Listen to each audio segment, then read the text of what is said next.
अऊज़ु बिल्लाहि मिनश्शैतानिर्रजीम। बिस्मिल्लाहिर्रहमानिर्रहीम।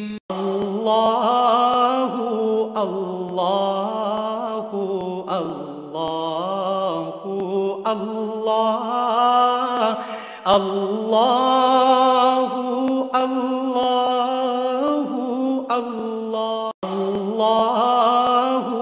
अल्लाहु अल्लाहु अल्लाह अल्लाहु अल्लाह नहमदुहु व नसल्ली अला रसूलिहिल करीम अम्मा बाद फ़अऊज़ु बिल्लाहि मिनश शैतानिर रजीम बिस्मिल्लाहिर रहमानिर रहीम। काबिल सद एहतराम मौजूद सामीन आज दे एलोपैथी तिब्बे मुहम्मदी सल्लल्लाहु अलैहि वसल्लम दा लैक्चर है। ये बरस की मर्ज उत्ते है, जो सफ़ेद दाग ने अमूमन बंदियां दे पै जांदे ने। ये बरस है की है? ये बरस नूं अंग्रेजी च विटलाइगो और उर्फे आम जिन्होंने फुलवैरी कहते हैं। हाँ जी, तो जिल्दी खराबी की वजह नाल ये सफ़ेद दाग इंसानों के जिसम के उत्ते पैंदे आ। पहला अचानक ये छोटा दागजार होंदा है, फिर आस्ता आस्ता फैलते हैं, फिर जिसम के हिस्सों फैलते हैं। वैसे तो जिसम के किसी उम्र के किसी हिस्से ही हो सकता, लेकिन अमूमन 20 साल तो बाद ज़्यादा होंदा है। तो बाद अमूमन लोगों भी गल्लां फैलाइया हुई जी, ये मच्छी खाना दुध मच्छी कट्ठी इस्तेमाल कर लीए तो फुलवैरी हो जाती है, या फलां चीज़ खा लीए ऐसी तो फुलवैरी होंगी। ऐसा कोई पहलू नहीं है। जदीद साइंसी तहकीक ने, मेडिकल साइंस ने रिजेक्ट करता सारा प्रोग्राम। ऐसा कोई पहलू नहीं, कुदरती एक अमल है जो इंसान के अंदर होंदा है। तो ये असल गल है जी, इंसान के अंदर जो मिलालन सैलों की कमी होंदी है ना, ये उदों कैफियत पैदा करते हैं। ये मिलालन सैल वो मादा पैदा करते हैं जिहड़े जिल्द नूं रंगदार करते, अखां नूं रंगदार करते हैं, बालों नूं रंगदार करते हैं। ये उहदी कमी ना पैदा होंदा। हाँ जी, तो जिथे जिल्द जिसम के हिस्से जो कमी आ जाए, मिलालन की कमी हो जाए, चूँकि मिलालन की कमी ना हो, ये सैल जिहड़ा मिलालन सैल है वो मादा पैदा नहीं करता जिहड़ा कलर दिंदा है, तो उत्थों उस हिस्से ते सफेद दागदार हो जाता है। हाँ जी, तो उहनूं असीं कहने बरस दा मर्ज है। लेकिन अगर ज़्यादा देर धुप ली जाए, हालांकि थोड़ी धुप लेनी चाहिए, 10-15 मिनट डेली मैं रोज़ लेना है, तो ये बड़े फायदे आ। सुबह सुबह धुप जी है, तो इंसान के अंदर ऐसे कैमिकल हैं जोड़े धुप दियाँ जिहड़ियां लहरां ने इनू विटामिन डी कन्वर्ट कर देंगे ने। ये लैनियां चाहिए, लेकिन ज़्यादा धुप च जरा खास तौर पर बरस वाले नूं एहतियात करना चाहिए। तो बरस कोई खतरनाक बीमारी नहीं हैगी, ना ही एक तो दूजे नूं लगदी है। ऐसा कोई पहलू नहीं बाद ऐसा करते आ। हर साल 25 जून के वर्ल्ड विटलाइगो डे जो मनाया जाता आलमी सतह पर बरस का बकायदा। तो ये बरस जो दुनिया की कमो बेश पूरी दुनिया 1% इंसानों ये मर्ज जी लाहक है। फिलहाल इसका खास इलाज, कोई मखसूस खास इलाज हले तक जोड़ा वो तिबी साइंस को है नहीं, लेकिन कुछ इलाज है नहीं जिदे करना कुछ चीज़ां छोड़ो बहुत होने तो छेती कंट्रोल हो जाती। लेकिन बाहर का साल हर साल इलाज लम्मा महीने सालों का इलाज है। तो आम आदमी चूँकि छेती दिल छड़ देंगे तो इस वास्ते वो कहते जिहदा इलाज नहीं, हालांकि इलाज तो बाहर होंदा है, वो मुख्तलिफ तरीके मैं दसना है। तो जी एक दवाई अगर इस्तेमाल करता बरस वाला मरीजों को फायदा होगा, जरूरी नहीं कि वो दवाई दूजे मरीजों को फायदा देवे। तो हर मर्ज वास्ते चूँकि उसकी लहर कैफियत आ। तो बाद मरीज जोड़े सफेद दागों छुपाने वास्ते मैकअप करते हैं, तो बाद जोड़े कॉस्मैटिक सर्जरी करा लेंगे ने, बाद अल्ट्रा वायलेट थेरेपी जी करा लेंगे है, जिसना बहुत हद तक कुछ हद तक ये सफेद दाग जोड़े घट हो जाते हैं। तो लेकिन जिसम के हर सफेद धब्बा उभरन वाला बरस नहीं होंदा, फुलवैरी नहीं होंदी, विटलाइगो नहीं होंदा हैगा। हाँ जी,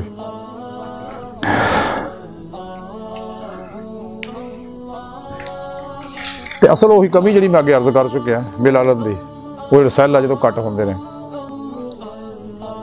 ये पैगमेंट है जिन्हों की वजह जिल्द उधर रंगत पाई जाती है। इस मर्ज के खलीए के जो पैगमेंट है जो खत्म हो जाते हैं ना, आम तौर पर फिर वो छोटे छोटे दाग बनते हैं, अगे फिर आस्ता आस्ता जिसम से फैलने शुरू हो जाते हैं। और अक्सर कई मरीज़ का परवाह नहीं करते, करनी भी नहीं चाहिए। कदे भी कोई भी दुनियावी का मामला हो किसी भी तरह का उन्होंने ज़हन से सवार नहीं करना चाहिए, नफसियाती मरीज़ नहीं बनना चाहिए, ये बड़ी खतरनाक है। हाँ जी, तो बाद नफसियाती मरीज़ बेचारे बन जाते जिन्हें टेंशन का शिकार रहते, और मखसूस बिलखसूस औरतां जड़ियां ने वो ज़्यादा। और अक्सर धब्बे उत्थे ही ज़ाहिर होंगे जिथे सूरज दी छावां नहीं पैंदियां बराह रास्त। बुनियादी तौर पर दो किस्म, पहली किस्म तो वह सफ़ेद धब्बे है, धब्बे ने जिहड़े मखसूस हिस्सों के ज़ाहिर होंगे ने सिर्फ। दूसरी किस्म के वो सफ़ेद धब्बे आ जिहड़े पूरे जिस्म च फैलने शुरू हो जाते हैं।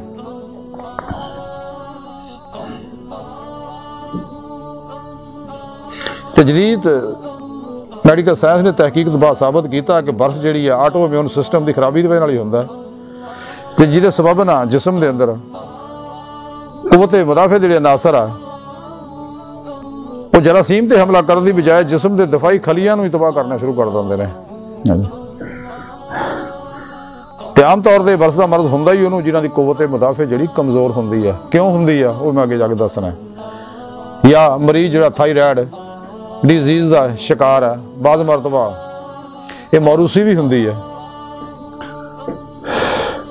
लेकिन बहरहाल काबिल इलाज है, लेकिन यकीनी हतमी इलाज बहरहाल हाल तक कोई नहीं है।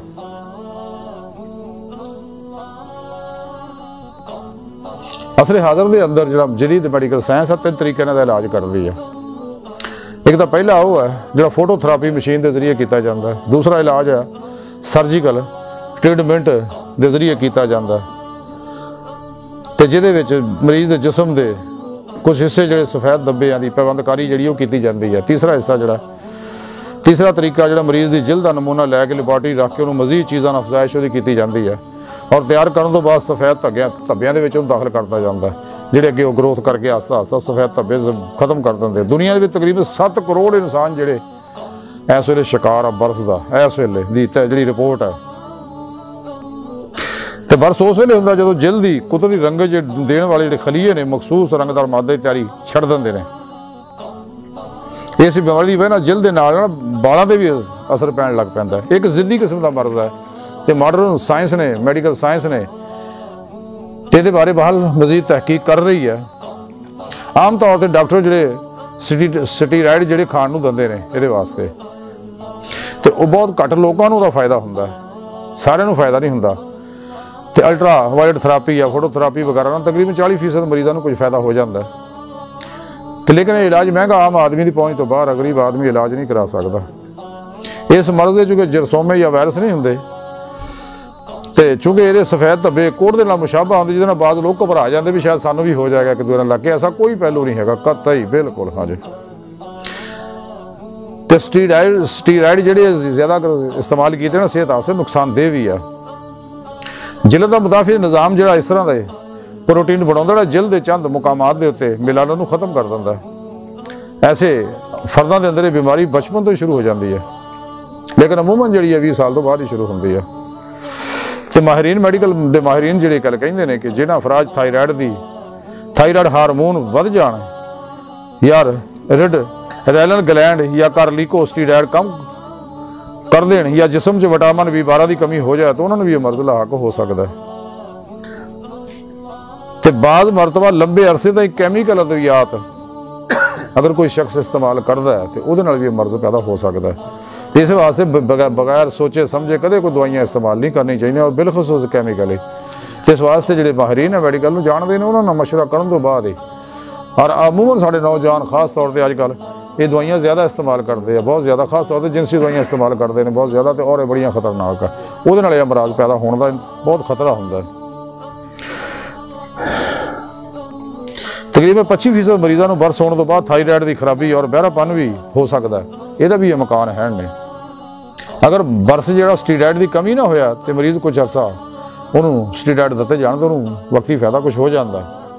आम तौर पर कार्टिको स्टीराइड क्रीम जी या जरूरत के मुताबिक डॉक्टर जोड़े गोलियां भी लिख देंगे ने हाँ जी, तो उन्होंने भी बाद गुजारा करते हैं। तो बरस के दाग अगर पे होने तो उन्होंने टैसट करने का तरीकाकार सूई चुभो अगर खून निकले आवे तो समझ लो छेती इलाज हो जाएगा, तो जो उतो पानी निकले तो फिर समझ लो इलाज देर ना होएगा।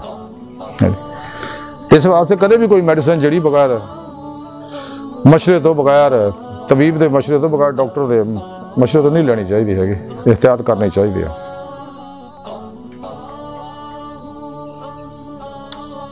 बेजाहर तो हुण मैं बरस दी वजूहात दसना, बेजाहर तो कोई एडियां वजूहात है नहीं, लेकिन तकरीबन जी तहकीक है कि 80% मरीजों को एंटीबायोटिक्स दवाइयां जड़ियां दे सैड इफेक्ट की वजह नाल ये बरस हो जाता। इस वास्ते अपनी मर्जी ना कदे भी बेजा कैमिकल दवाइयां इस्तेमाल नहीं करनी चाहिए।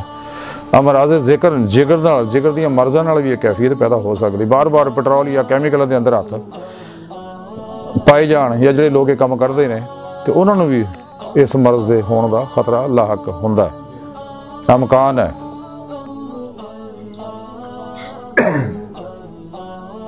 मजीद ये वास्ते परहेज और मुफीद दवाइयां जड़ियां वो की ने,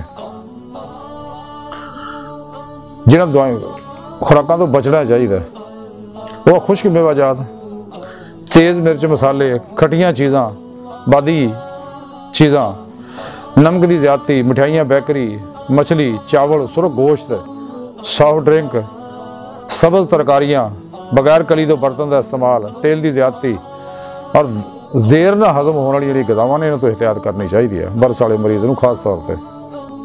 और वो जड़ियाँ गज़ावां खानियां चाहिए जो फायदेमंद है वो ये है, पालक है, गाजर है, काले चने है, वो रोटी है, विटामिन ने, कैल्शियम है, कच्चे करेले है, खीरे है, माश की दाल है, बकरे के गोश्त का शुरब है, बादाम है, दालें है, प्याज है, लहसुन है, हल्दी का इस्तेमाल। तो रोज़ाना सुबह तकरीबन 15 मिनट धुप्प च भी इंसान को बहना चाहिए, खून की कमी ना होने देना अंदर जिसम के, कैमिकल साबुन कदे कोई इस्तेमाल ना करना, तो हो सके तो रोज़ाना तारे मीरे तेल की मालिश करके घंटे बाद बंदा नहा लवे, तो ये भी इंसान को इस मर्ज़ को काफ़ी अज तक कंट्रोल हो जाएगा, फायदा होएगा। जा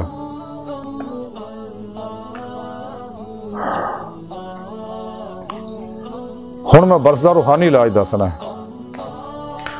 सूरा आले इमरान की आयत नंबर 49 ਨੂੰ 11 बारी पढ़ के सुबह शाम अपने उत्ते दम करना चाहिए, अव्वल आखिर दुरूद शरीफ पढ़ना चाहिए। दूसरा इलाज नमाज फजर तो बाद रोज़ाना आयतुल कुर्सी ने 111 बारी पढ़ के अपना लवाब जड़ा सफेद दागा उत्ते लाना चाहिए, अव्वल आखिर दुरूद शरीफ पढ़ना चाहिए। और वैसे भी जिसम से होर जल्दी अमराज वास्ते भी लवाब जड़ा बड़ा अहम है। हाँ जी, ये बहुत अहम है, बगैर पैसे तो दवाई है। तीसरा रोज़ाना फजर की नमाज तो बाद सूरत फातिहा पानी दम करके ना पीते रहना चाहिए 40 बारी पढ़ के, और फिर उस पानी में सफेद दागा से भी लाना चाहिए, अव्वल आखिर दुरूद शरीफ पढ़ना चाहिए। अल्लाह सुनो तीन ना, या मुसव्विर या जमील हो या खालिक हो, सुबह शाम 313 बारी पढ़ के उस तो बाद अपना लवाब जो सफेद दागा उत्ते लाना चाहिए, अव्वल आखिर दुरूद शरीफ पढ़ना चाहिए। इंशाअल्लाह उहदे नाल भी अल्लाह बरकत देगा।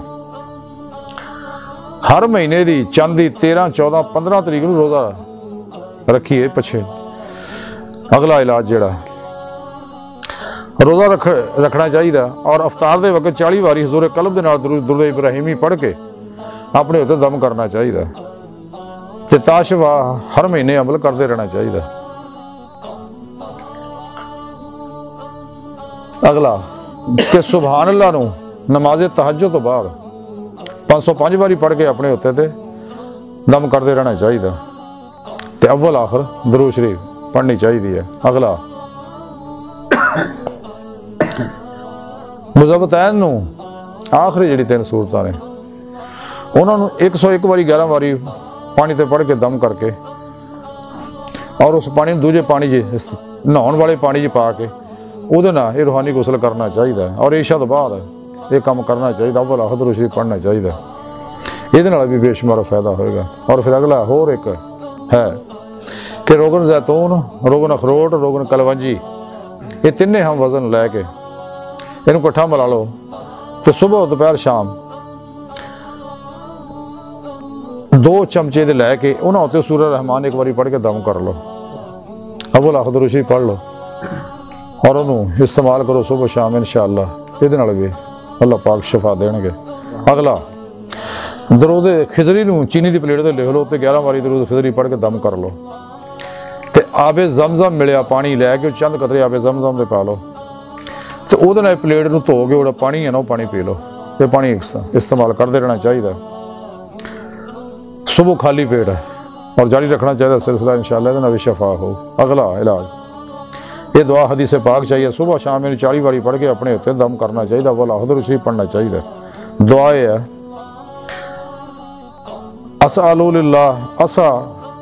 असअलुल्लाह हल अजीम है रब्बुल अर्शिल अजीम इन्ना यशफी। ये दुआ जी चुके हदीस पाक जा मारूफ दुआ आ तो 40 बारी पढ़ के इन्हू अपने उत्ते दम करना चाहिए।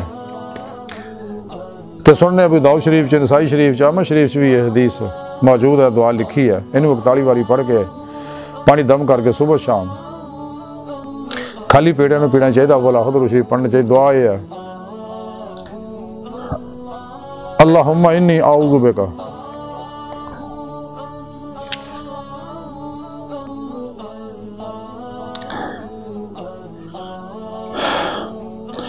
अल्लाहुम्मा इन्नी आऊज़ु बिका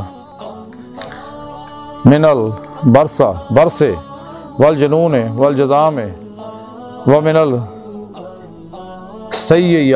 सैया इल अस्काम। क्या मशहूर दुआ है अभी। तो ये दुआ भी इस तरह 41 बारी पढ़ के पानी दम करके सुबह शाम खाली पेट पीनी चाहिए।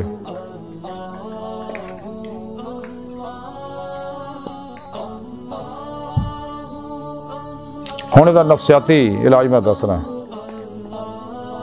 सुबह उठने तो बाद रात को सौने तो पहले बावजू हो गए खाली ज़हन हो गए पुरसकून जगह पे अखा बंद करके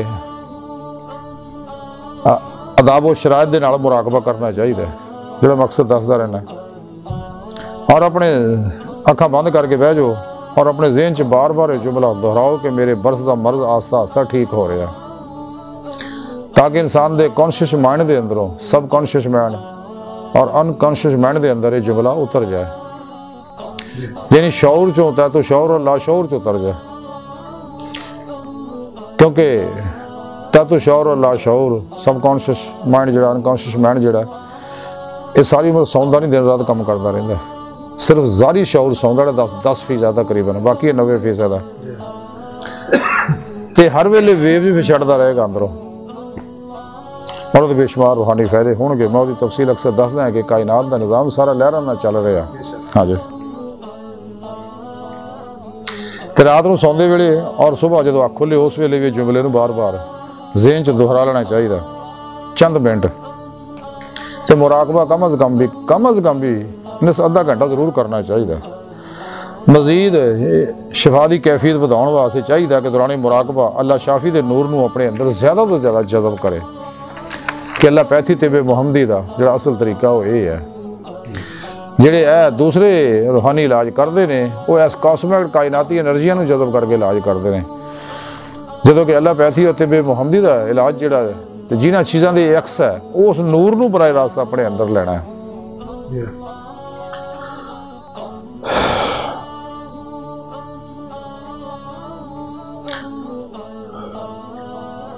हुण बरस का मैं तिबी इलाज दसना है। पहला यह कि 2 अखरोट लैके मगज़ कढ़ के पेस्ट बना लो, वो थोड़ा जिहा रोगन जैतून मिला लो, सुबह दोपहर शाम सफ़ेद दागा उत्ते लाते रहो। दूसरा इलाज है कि निम के पत्ते लैके हम वजन और शहद मिला के सुबह दोपहर शाम सफ़ेद दागा से लाते रहो तो आस्ता आस्ता दाग मिटने शुरू होंगे। चाहे महीने साल का इलाज है, बहाल इंसान मुसलसल करता रहे और कोई साइड इफेक्ट नहीं है। तीसरा तुखम पनवार बाबची काली मिर्च नूं 5-5 ग्राम लै लवे, गंधक आंवला सार 2 ग्राम लै ले, सब नूं कुट के रात नूं 1 पाइया पानी विच कच्चे बर्तन भेज देवे, सुबह छाण के पानी पी लवे। तो जिहड़ियां बचियां हुई दवाइयां ने उस पेस्ट नूं सफ़ेद दागां उत्ते ला लवे। चौथा इलाज है बाथू के साग का रस कढ़ लो 2 कप, तिल का तेल अद्धा कप लैके ये मिक्स करके हल्की आंच पर पका लो। पकाने तो बाद जो 8-10 उबाले आ जाने तो ला के उन्होंने महफूज करके रख लो। सुबह दोपहर शाम ये तेल जो सफेद दागा ते उत्ते लाओ तो वह दाग वो कटने शुरू हो जाते हैं। पंजवां इलाज खुश्क धनिया, तुखम काहू, तुम खरफा, तुखम कासनी, तुखम क्यारीन, ये हव वजन लै लो। ये सब का सफूफ बना लो, जरूरत के मुताबिक कुछ मुनासिब मिसरी पी के मिला लो।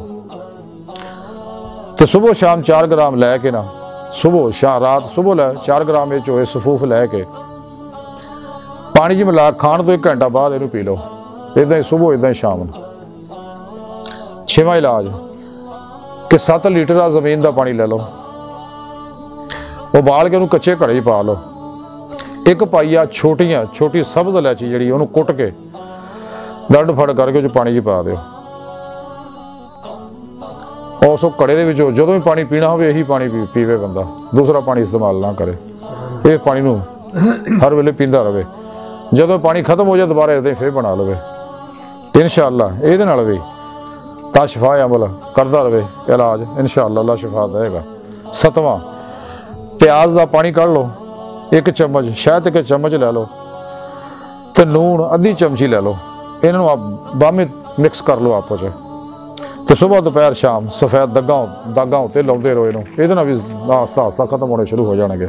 8वां इलाज अलसी और सिरके लैके इनू बांह रगड़ के मरम बना लो, तो सुबह दोपहर शाम सफेद दागा ते लाते रहो, ये भी दाग जोड़े हौली हौली कम होने शुरू होंगे। 9वां इलाज चाकसू, जीरा स्याह, जल नीम, बाबची, अफसनतीन, बरगन, निम के पत्ते हवा लैके तो सफूफ बना लो। सुबह 3 ग्राम पानी के नाल इनू लै लो, इंशाअल्लाह लगातार अमल जारी रखो, इंशाअल्लाह उहदे नाल भी अल्लाह शिफा देगा। 10वां हल्दी नूं सरों के तेल विच मिला के यानी लई बन जाए लई, सुबह दोपहर सफेद दागा ते लाउंदे रहो, चंद महीने लाओगे इंशाअल्लाह उहदे नाल फायदा होएगा। 11वां इलाज काले भुने हुए चने 1 पाव लै लो, तो शरीर दरख्त दियां फलियां दे बीज 1 छटांग लै लो, इन्होंने कुट के बरीक सफूफ बना लो। सुबह दोपहर शाम 1 चम्मच पानी के नाल लो, तो नाल 15 दाने जोड़े किशमिश के लै लो, अगर अंगूर का मौसम है तो अंगूर लै लो, नाल अच्छी तरह चबा खा लो, इंशाअल्लाह इहदे नाल भी अल्लाह शिफा देगा। 12वां बलादर 1 तोड़ा लै लो, आमला 2 तोड़े लै लो, बाबची 2 तोड़े लै लो, बेहड़ा 2 तोड़े लै लो, सबज हरड़ 2 तोड़े लै लो, इन्होंने सारिया का सफूफ बना लो बरीक पी के, तो चने के बराबर गोलियां बना लो। सुबह दोपहर शाम 2-2 गोलियां पानी के नाल लै लो, इंशाअल्लाह इहदे नाल भी शिफा हो। 13वां इलाज हल्दी 100 ग्राम, अस्प्रिट 400 ग्राम नूं सफेद शीशे की बोतल दे विच पा दो दोनों, और उतों करक ला के धुप्पे रख दो, 7 दिन धुप्पे पिया रहे, तो दिहाड़ी 2-3 रहे हिला दे, तो छान के उन्होंने हल्दी जी चला कर कढ़ लवे, और सुबह दोपहर शाम हल्दी सफेद दागा ते लाएगा, वो भी इंशाअल्लाह अल्लाह शिफा देगा। 14वां इलाज अनार के छिलके लै खुश्क करके तो सफूफ बना लो, सुबह शाम 8 ग्राम सफूफ, 2 चम्मच शहद दे पानी पा के वो सफूफ 1 चम्मच, सुबह दोपहर शाम 2 चम्मच जोड़े ना वो मिलाओ, 8 ग्राम सफूफ नाल लै लो, तो इंशाअल्लाह वो भी शिफा होएगी। अगला 15वां बाथू के साग का रस आधा कप सुबह शाम पीवे, और यह बाथू के साग के रस को सफेद दागा उत्ते भी लावे, और बाथू का साग ज्यादा इस्तेमाल करे, इंशाअल्लाह इहदे नाल भी जल्द शिफा होएगी। निम के दरख्त दियां नमोलियां, ਉਹਦੇ फुल ਉਹਦੇ पत्ते तिन्हों हम वजन लैके तो सफूफ बना लो, तो सुबह शाम 1 चम्मच सफूफ पानी के नाल लगातार लंदे रहो, ता शिफा। 17वां तिरफला यानी हरड़ बेहड़ा आंवला, ये 10 ग्राम ले लो, 1 मुट्ठी काले चने ले लो, इन्हों कुट के दड़ फड़ कर रात में 1 गिलास पानी कच्चे भांडे भेज दो, तो सुबह खाली पेट अच्छी तरह चबा के खा लो, और पानी भी पी लो, ता शिफा अमल करो, इंशाअल्लाह इहदे नाल भी अल्लाह शिफा देगा। 18वां इलाज हरड़ नूं लसन के पानी में रगड़ के मरम बना लो, खरल विच तो सुबह दोपहर शाम सफेद दागा ते लाओ, उहदे नाल भी अल्लाह इहनूं शफा देगा। 19वां बापसी दे बीज और हल्दी हम वजन लैके इहदे विच अदरक दा पानी कट के उहदा रस मिला के मरहम बना लो। सुबह दोपहर शाम सफेद दागा ते लाओ, इंशाअल्लाह इहदे नाल भी दागा आस्ता आस्ता खत्म होने शुरू हो जाएंगे। सुहांजने दरख्त के पत्तियां दा सफूफ बना लो। सुबह दोपहर शाम 1 चम्मच पानी दे नाल ले लो सुहांजने के पत्तियां का सफूफ जड़ा। आखिरी 21वां इलाज शरायता, चोप चीनी, मिर्च स्याह, जल नीम, ये हम वजन लैके दा सफूफ बना लो। सुबह शाम चाय वाली अद्धी चमची जड़ी है यदा सफूफ पानी दे नाल ले लो, इंशाअल्लाह अल्लाह शफा देगा। ये तो बरस के बारे अज का प्रोग्राम सी, लेकिन एक बड़ी अहम गल ये है कि शफा देने वाली जात अल्लाह दी है। इस वास्ते इंसान नूं जदों भी कोई बीमारी आए, कोई मुसीबत आए, दुख आए, परेशानी आए, टेंशन आए, इंसान नूं चाहिए अल्लाह की तरफ रजू करे सब तो पहले, फिर नबी पाक सल्लल्लाहु अलैहि वसल्लम तरफ रजू करे। साढ़े प्यारे नबी जिंदा ने, हयात है, ते सब तो अलग हो गए दरूद पाक जड़ा अखा बंद करके पढ़े, और इस तरह पढ़े कि मैं हजूर के सामने बह के दरूद पढ़ रहा ज्यादा तो ज्यादा। फिर ये सवाब सारे नबियां वलियां नूं पहुंचावे, फिर सारे नबियां वलियां और खास तौर पर नबी पाक सल्लल्लाहु अलैहि वसल्लम के वसीले ना सजदे पै के अल्लाह को दुआ करे कि अल्लाह मनु शफा देवे। तो इंशाअल्लाह शफा का बेहतरीन तरीका है। दवाइयां में भी शफा अगर रखी है तो अल्लाह ने रखी है, लेकिन शफा दवाइयां भी उदों ही असर कर दियां ने क्योंकि हर बंदे दे मेदे ते एक फरिश्ता बैठा है कि जदों कोई वो शै खांदा गिदा खुराक दवा तो वह फरिश्ता पुछदा अल्लाह सोहणिया इनू मुअसर करना कि गैर मुअसर करना, कि इहदे असरात जो तू पैदा कीते ने बरकरार रखने या ज़ाया कर देने ने। फिर जो रब हुक्म फरमाउंदा फरिश्ते ने फिर फरिश्ता वैसा ही कर दिंदा। वो दवाई खांदा है लेकिन अल्लाह कहंदा नहीं इनू गैर मुअसर कर दे दवाई नूं, शफायाबी दे सारे अज्जा चो खत्म हो जाएंगे, वो फोक रह जाएगा, उन्हें कोई फायदा नहीं देना। इसलिए कि शफा का मंबा मरकज अल्लाह की जात है, वो शाफी वो जात है, तो उहदे नाल राबता करना चाहिए। तो सच्चे मुसलमान सच्चे अल्लाह वाला हमेशा ही ये तरीका है को अपनी पूरी जिंदगी अमले कुरान सुन्नत के मुताबिक गुजारते हैं। जदों कोई मामला पेश आता और अल्लाह के हजूर हाजिर होंगे ने, अल्लाह के प्यारे नबी की बारगाह हाजिर होंगे ने, फिर सच्चे अल्लाह वाले लभने औखे ने सच्चे। हाँ जी, क्योंकि डॉक्टर इल्लामा इकबाल फरमाते लिबासे खिज़र में हज़ारों रहज़न भी फिरते हैं, अगर दुनिया में जीना तो कुछ पहचान पैदा कर। इलाही तेरे सादा दिल बंदे किधर जाएं, दरवेशी भी आई यारी, सुल्तानी भी आई यारी।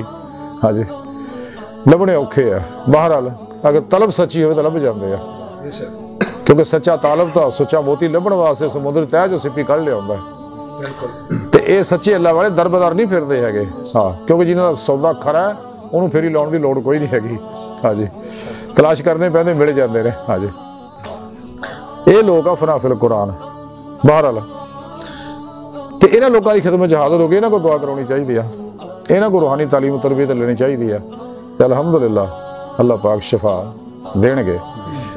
तो अगर इम्तहान मतलूब उस बंदे का फिर अल्लाह वो बड़े फायदे ने। होर बीमारी दे एक तो फायदा है कि इंसान के गुनाह झड़ते हैं, अल्लाह याद आता है इंसान को। हाँ जी, दूसरे दिन दर्जात बुलंद होंगे ने। अगर नेक आदमी ने बीमारी आवे तो, अगर बद आदमी ने बीमारी आवे तो वही पकड़ होंगी है। हाँ जी, उन्होंने सजा होंगी है। अपने अरूज मिलता वो तो दूजे ने पस्ती मिलती है। इस वास्ते इंसान को बीमारी में भी हमेशा अल्लाह की तरफ रजू करना चाहिए, और जिंदगी के हर मसले वास्ते, हर टेंशन वास्ते, हर जरूरत वास्ते, हर गर्ज वास्ते, हर मतलब वास्ते अल्लाह ही दी तरफ रजू करना चाहिए। हाँ जी, यही सानू अल्लाह सोहने आख्या ही, अल्लाह के प्यारे नबी ने आख्या ही, सच्चे अल्लाह वाले ने आख्या। तो अल्लाह पाक इंशाअल्लाह मेहरबानी करेगा।